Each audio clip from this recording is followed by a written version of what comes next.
Seigneur, ta parole est grande, elle demeure à jamais.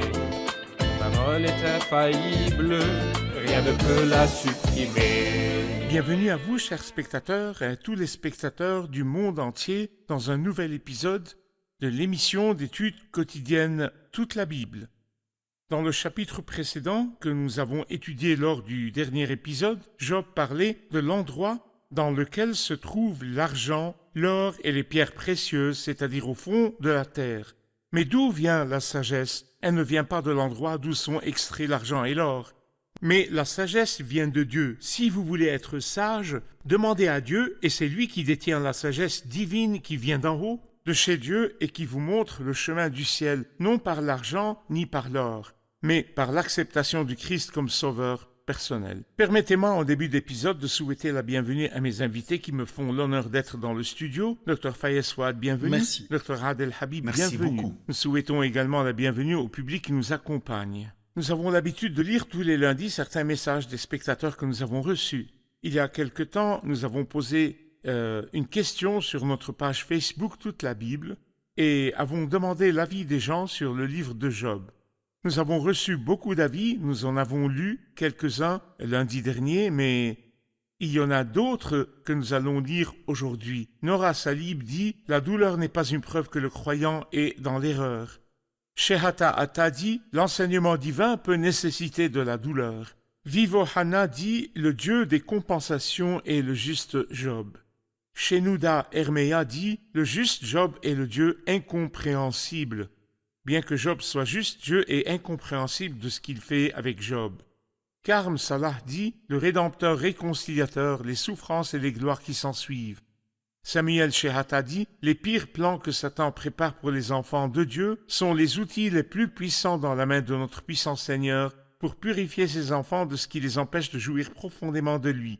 Que Satan fasse ce qu'il peut, car mon Dieu est plus fort et plus sage. Il m'aime et utilisera tout pour que je jouisse davantage de lui, et mon cœur sera satisfait lorsque je serai rempli de lui. Soher Abdel-Messih dit « Beaucoup de malheurs atteignent le juste, mais l'Éternel l'en délivre toujours. » Morles Ishaya dit « La douleur et comment la comprendre du point de vue du Seigneur. » Ruth Sadek dit « Dieu a décidé de mettre Job à l'épreuve sans que nous sachions pourquoi. Pourquoi il a mis à l'épreuve? Nous ne savons pas pourquoi. Nadia Makar dit « Lorsque le Seigneur nous permet de passer par une épreuve, nous devons être patients et ne pas nous plaindre. » Ruth Sadek dit « Le mystère de la douleur. » Enji Samir dit « C'est un livre éclairant. » Des mots merveilleux. Nous en arrivons maintenant au sujet de notre étude, les chapitres 29 et 30. Dr Adel, je vais lire quelques versets du chapitre 29 et puis je reviendrai vers vous avec une question. Job poursuivit son développement. Si seulement je pouvais revivre les mois passés, les jours où Dieu me gardait, où sa lampe brillait sur ma tête et où sa lumière me guidait dans les ténèbres. J'atteignais alors mon plein épanouissement, Dieu veillait en ami sur ma tente. Le Tout-Puissant était encore avec moi et mes enfants m'entouraient.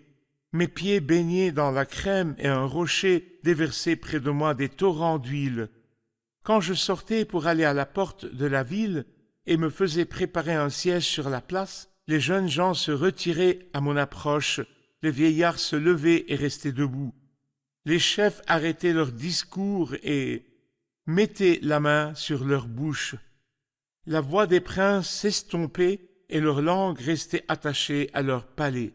L'oreille qui m'entendait me disait « heureux », l'œil qui me voyait me rendait un témoignage favorable. Frère Adel, de quoi Job parle-t-il ici? Qu'est-ce qu'il est en train de décrire?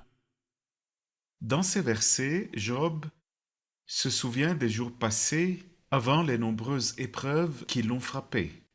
Je peux dire que Job parle de 3 idées principales.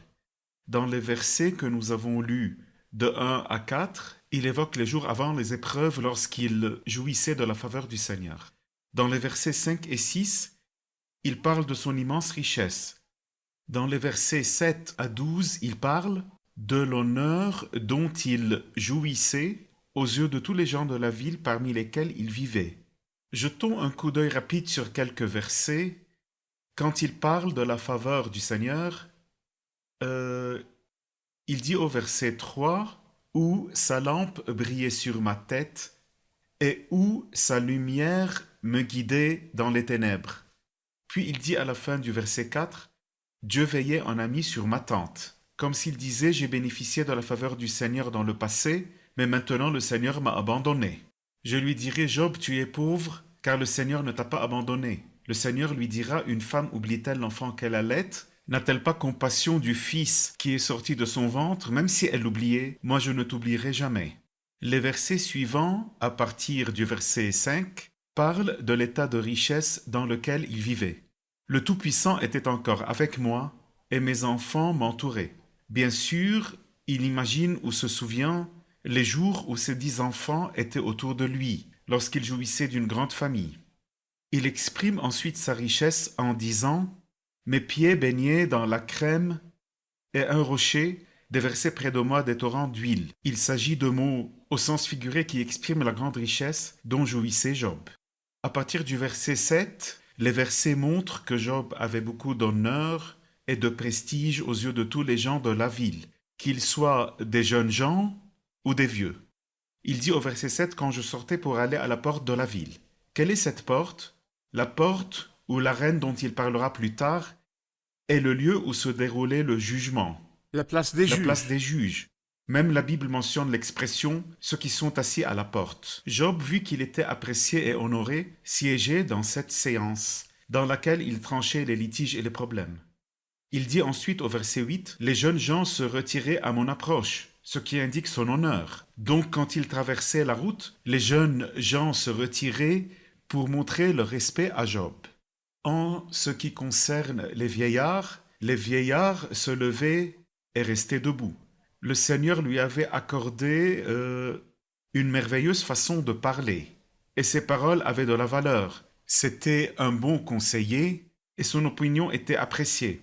Au verset 9, il dit « Les chefs arrêtaient leur discours. » Donc quand Job était présent, c'est lui qui avait la priorité pour parler. Les chefs arrêtaient leur discours et mettaient la main sur leur bouche. Ensuite, il dit au verset 11 « L'oreille qui m'entendait me disait heureux. » Donc l'oreille a entendu les paroles de Job et on l'a béni pour ses paroles merveilleuses. Tout cela parle de l'honneur que Job avait avant que les adversités ne le frappent. Dr Faiz, nous allons faire une pause, puis nous reviendrons vers vous avec une question sur les versets à partir du verset 12 jusqu'à la fin du chapitre. Chers spectateurs, je vous retrouve après la pause. Restez avec moi. Au début, nous avons vu que Job était irréprochable devant Dieu. Il offrait un sacrifice au nom de ses enfants tous les jours et marchait en toute justice dans le pays. Il était riche, en bonne santé et menait une vie décente. Ce n'était pas un hypocrite comme le prétendaient ses amis. Au contraire, c'était un vrai croyant en qui il n'y a pas de tromperie. Et la douleur est venue, révélant un problème entre Job et son Dieu. La douleur n'était pas le problème principal. Le vrai problème de Job, c'est qu'il ne se connaissait pas lui-même tel qu'il était réellement et qu'il ne connaissait pas la vérité de Dieu.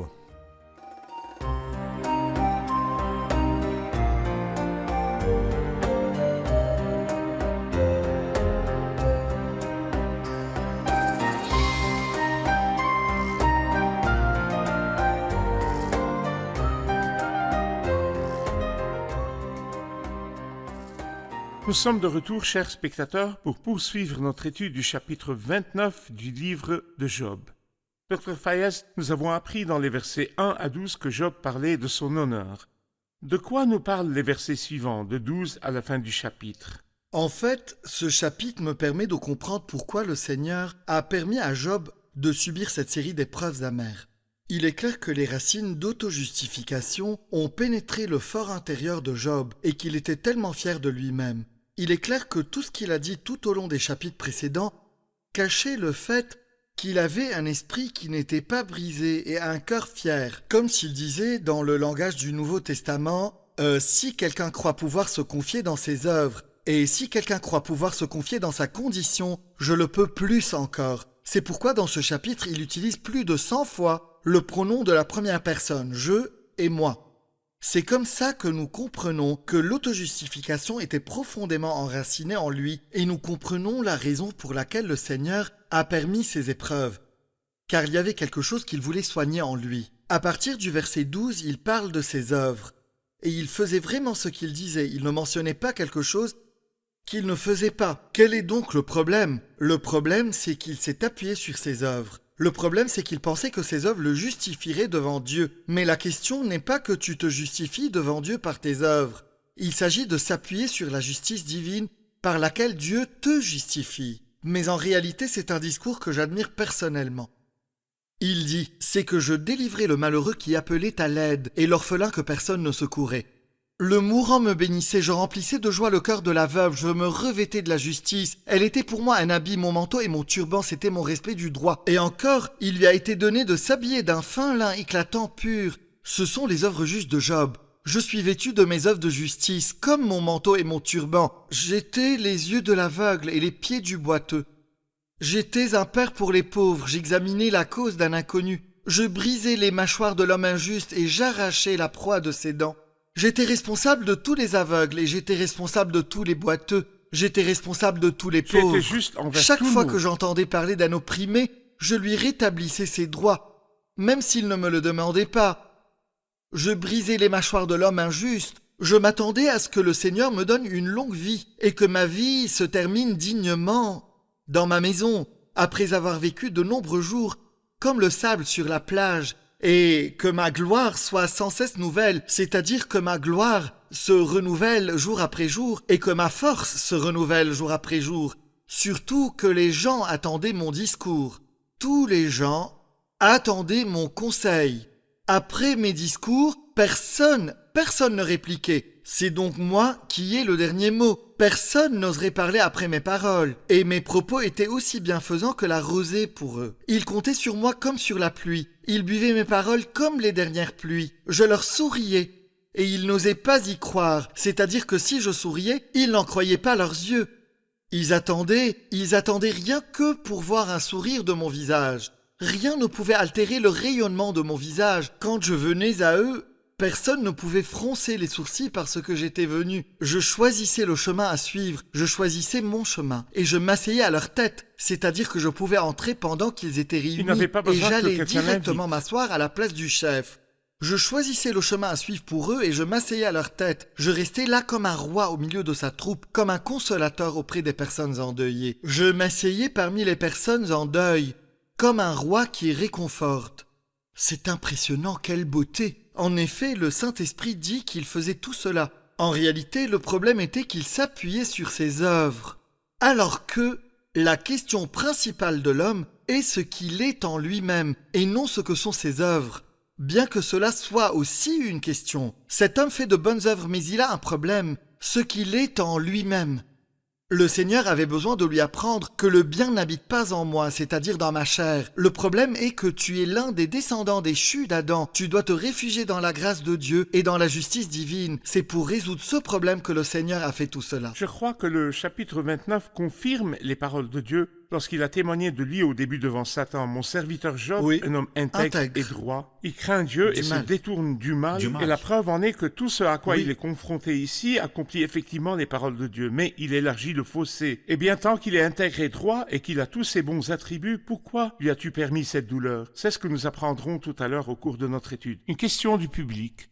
Si tout ce que Job a fait était vraiment juste, pourquoi Dieu ne lui a-t-il pas enseigné par le biais de chuchotements? Pourquoi a-t-il utilisé la méthode sévère? Il est clair que Job est juste et qu'il aime le Seigneur. Alors pourquoi a-t-il utilisé une méthode disciplinaire sévère? Effectivement, pourquoi Dieu ne lui a-t-il pas dit d'une petite voix tranquille, Job, tu es très bien, mais ton intérieur est très mauvais. Permets-moi de te purifier. Pourquoi lui a-t-il permis de traverser de telles adversités?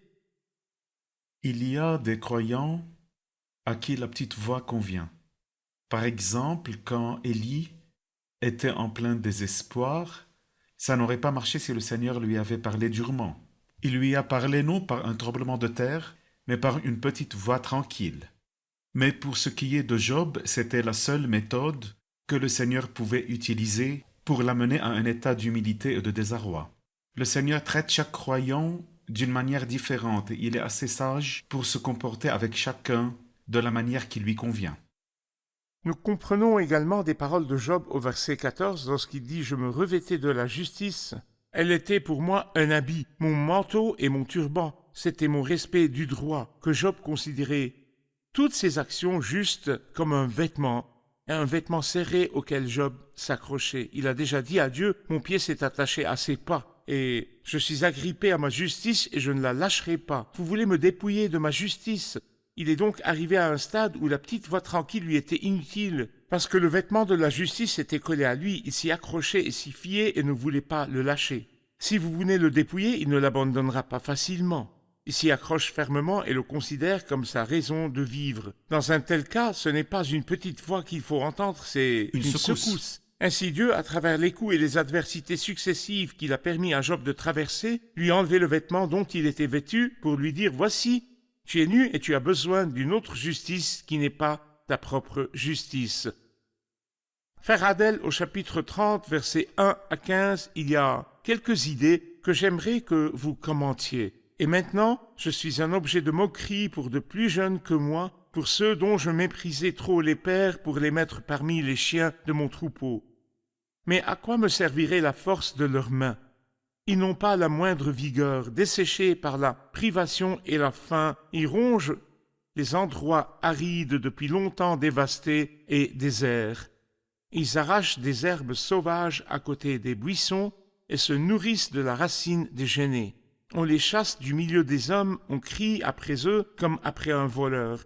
Ils habitent dans d'affreux ravins, dans les grottes de la terre et dans les rochers. Ils hurlent au milieu des buissons.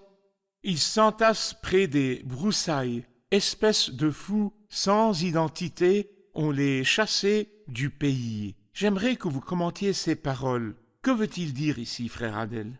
Job fait une comparaison entre ce qu'il était et ce qu'il est devenu. Ainsi, nous voyons qu'au chapitre 29, il se souvient des jours passés, mais il commence à dire « et maintenant », donc la situation dans laquelle il vit.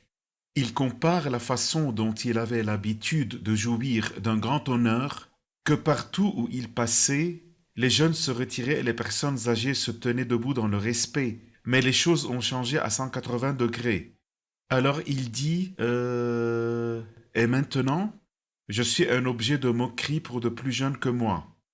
Et il utilise des expressions dures pour les décrire. Pour ceux dont je méprisais trop les pères pour les mettre parmi les chiens de mon troupeau. Donc je n'aurais pas accepté de laisser leurs parents garder mes brebis avec les chiens. Il parle d'eux et décrit leur demeure et leur vie, leur nourriture et leur boisson en utilisant des mots très durs. Mais parmi les choses qui l'ont marqué au verset 9, il dit « Et maintenant, je suis l'objet de leurs chansons ». Et au verset 10, il dit « Ils ont horreur de moi et se tiennent loin de moi. Ils ne se retiennent pas de me cracher au visage ». L'état psychologique de Job a été fortement affecté. Son âme s'est brisée lorsque son statut est passé de l'honneur à l'humiliation. Mais permettez-moi de relever la grande différence entre Job qui, humilié, a prononcé des paroles pleines de mépris pour les autres, et le Christ merveilleux, qui est unique, qui a été humilié, insulté, maudit et crucifié, a pardonné à ses crucificateurs. Père, pardonne-leur, car ils ne savent pas ce qu'ils font. Et lorsqu'il fut frappé, il dit « Pourquoi me frappes-tu » Nous allons faire une pause et nous reviendrons prendre une question. Chers spectateurs, je vous retrouve après la pause. Restez avec moi.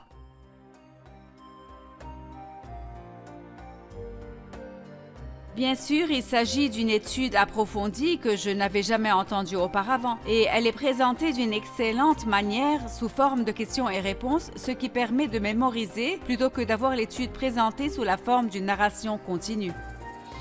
Bien sûr, il s'agit d'une excellente émission. Chaque détail est correctement interprété de sorte que nous pouvons facilement le comprendre et même les parties qui peuvent être vagues sont clairement expliquées.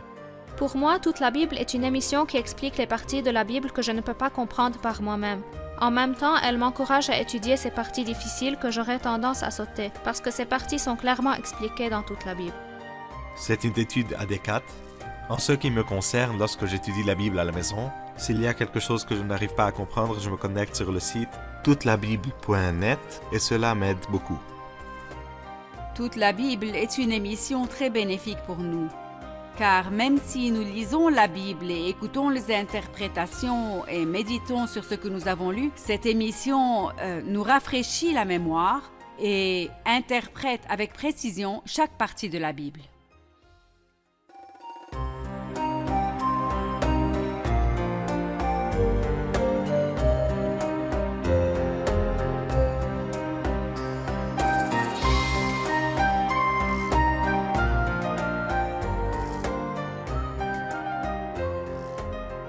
Nous sommes de retour, chers spectateurs. Prenons une question du public.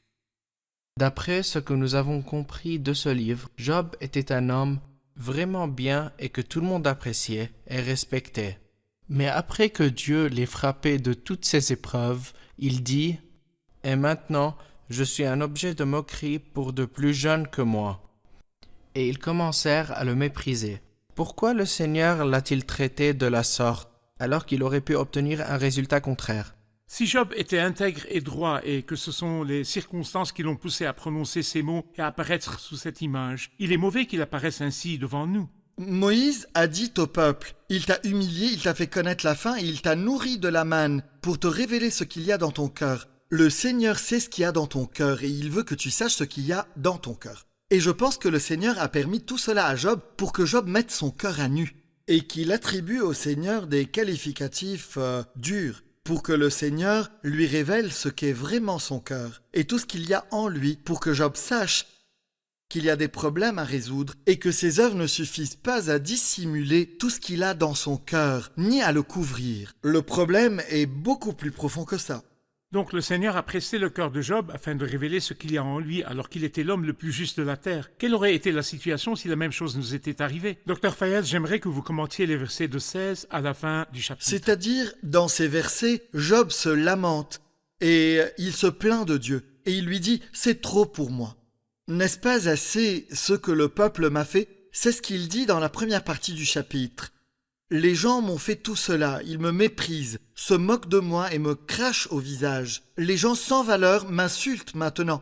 De plus, je m'attendais à ce que tu me soutiennes, mais tu as toi aussi endurci ton cœur contre moi. À ce moment, il a atteint le point culminant de sa plainte contre le Seigneur. Alors il dit au verset 16, « Et maintenant je me liquéfie de l'intérieur. » C'est-à-dire que je me suis effondré et je suis tombé. Les jours de souffrance se sont emparés de moi. La nuit me transperce les os. C'est-à-dire les douleurs qui me rongent, que tu m'as permises, ne s'accordent aucun repos. La force du mal est telle que mon habit perd toute forme. Il me serre comme le col de ma tunique. Dieu m'a jeté dans la boue et je ressemble à la poussière et à la cendre. Je t'appelle au secours, mais tu ne me réponds pas. Je crie pour que tu m'aides. Mais tu ne m'entends pas et me réponds pas. Je me tiens debout, mais tu te bornes à me regarder. Tu t'es changé en ennemi cruel contre moi. Dans la traduction d'Arby, tu t'es changé pour moi en ennemi cruel. Tu me combats avec toute la force de ta main, ou tu m'écrases. Tu me piétines et tu m'écrases parce que tu es fort. Tu me soulèves et me fais voler au-dessus du vent. Tu me dissous au plus profond de moi-même. En effet, je le sais, c'est à la mort que tu me conduis, au rendez-vous de tous les êtres vivants. Et voici une belle phrase figurative. Cependant, celui qui va sombrer ne tend-il pas les mains? Celui qui est dans le malheur n'appelle-t-il pas au secours? Si un immeuble dans lequel quelqu'un vit s'effondre et qu'il crie sous les décombres pour demander de l'aide, les gens vont se dépêcher de le secourir. Ou s'il y a une catastrophe, comme une maison qui brûle, et que quelqu'un crie pour demander de l'aide, les gens réagissent. Mais moi, ma maison s'est effondrée. Et j'ai tout perdu, et je te crie dessous les décombres. Pourquoi ne tends-tu pas la main vers moi? Pourquoi ne viens-tu pas m'aider? Je te crie, pourquoi me fais-tu cela? N'avais-je pas des larmes pour celui qui rencontrait des difficultés? Chaque fois que quelqu'un était en difficulté et qu'il criait à l'aide, ne suis-je pas allé vers lui? N'étais-je pas triste pour le pauvre? De fait, j'attendais le bonheur, mais c'est le malheur qui est arrivé. J'espérais la lumière, mais c'est l'obscurité qui est venue. Je suis sans arrêt profondément bouleversé. Très probablement, ce qui lui est arrivé lui a causé des crises répétées de colique. Il dit donc au Seigneur qu'il a mal au ventre et qu'il subit des crises de colique à cause de ce qu'il vit. Les jours de souffrance m'ont surpris. Je marche noirci, mais pas par le soleil. Ma peau a noirci, bien que je ne me sois pas assis au soleil. Si je me lève en pleine assemblée, c'est pour appeler au secours. Je suis devenu le frère des chacals, le compagnon des autruches. Ma peau devient noire et pâle. Ma peau est devenue rugueuse, mes os sont brûlants de fièvre. J'ai des douleurs constantes dans les os. Ma harpe n'est plus qu'un instrument de deuil, et ma flûte se confond avec la voix des pleureurs. J'ai oublié les chansons joyeuses et je ne connais que les tristes chants. Pourquoi m'as-tu fait cela? Donc la vie de Job s'est transformée du jour à la nuit. Oui. Ainsi, après avoir parlé de son honneur au chapitre 29, il parle ici de ce qui s'est passé ensuite. Je suis un objet de moquerie pour de plus jeunes que moi, et comment sa santé s'est transformée en cet état misérable. Il ne comprenait toujours pas pourquoi Dieu lui faisait Et cela. il accuse le Seigneur de s'en moquer, comme s'il lui disait « Mon état ne te préoccupe-t-il pas ?» Et c'est peut-être la question que se posent beaucoup de personnes souffrantes, pour qui nous prions que le Seigneur les encourage et qu'elles connaissent le but du Seigneur qui leur permet de traverser ce qu'elles traversent. Nous allons écouter maintenant les partages du public. En fait, tout au long de mon étude de la Bible, j'avais l'habitude d'être impressionné par les héros. Celui-ci a accompli une grande action, il est fort, et l'autre en a accompli une, il est fort. Mais je remercie le Seigneur pour ce livre qui nous a montré ce qui se passe dans le cœur d'un de ces héros, afin que nous sachions que nous sommes tous pareils quant à ce qui se trouve à l'intérieur de notre cœur, et qu'en réalité, celui qui fait ces héros, c'est Dieu. C'est Dieu qui diagnostique le défaut et décide du traitement approprié. Et ainsi, nous aussi, nous pouvons devenir des héros. Effectivement, c'est vrai. J'aime bien l'idée que Job, même au milieu de toutes les adversités, s'est souvenu que Dieu l'avait gardé en sécurité auparavant, et qu'il avait pris soin de lui et lui avait assuré une bonne vie. Parfois, lorsqu'un problème nous arrive, même s'il est insignifiant par rapport à celui-ci, nous avons l'impression que la vie est dure, mais nous devons nous rappeler comment le Seigneur était avec nous. Très bien, frère Ratef. Je voudrais dire qu'il est bon qu'un homme soit honoré, mais l'homme qui est honoré mais qui n'a pas d'intelligence ressemble aux bêtes qu'on extermine. La vraie richesse et le vrai honneur sont auprès du Seigneur. Avec moi sont la richesse et la gloire, les valeurs élevées et la justice. Merci, que Dieu vous bénisse. Merci aux serviteurs du Seigneur. Nous continuerons notre Dieu discussion vous dans le bénisse. prochain épisode. Le seul à pouvoir vous dire la taille de votre épreuve, le seul à pouvoir vous dire la taille de votre douleur, le seul à vous dire quand et comment votre épreuve se terminera, c'est Dieu. Allez à Dieu. Prenez votre douleur et allez vers Dieu. Et sachez qu'il est tout proche. Recherchez l'Éternel pendant qu'il se laisse trouver. Faites appel à lui tant qu'il est prêt. Je vous retrouve dans le prochain épisode. Que le Seigneur soit avec vous.